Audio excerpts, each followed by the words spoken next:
गरीशार्ङ्गी शङ्खी चक्री च नन्दकी श्रीमान्नारायणो विष्णुर्वासुदेवोऽभिरक्षतु वनमाली गरीशार्ङ्गी शङ्खी चक्री च नन्दकी श्रीमान्नारायणो विष्णुर्वासुदेवोऽभिरक्षतु इतीदं कीर्तनीयस्य केशवस्य महात्मनः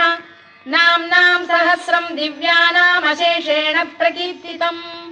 य इदं शृणुयात् नित्यं यश्चापि परिकीर्तयेत् नाशुभं प्राप्नुयात् किञ्चित् सोमुत्रेह च मानवः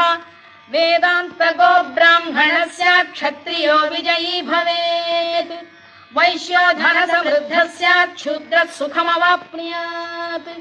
धर्मार्थी प्राप्नुयात् धर्ममर्थार्थी चार्थमाप्नुयात् कामानवाप्नुयात् कामी प्रजार्थी चाप्नुयात् प्रजाम् भक्तिमान्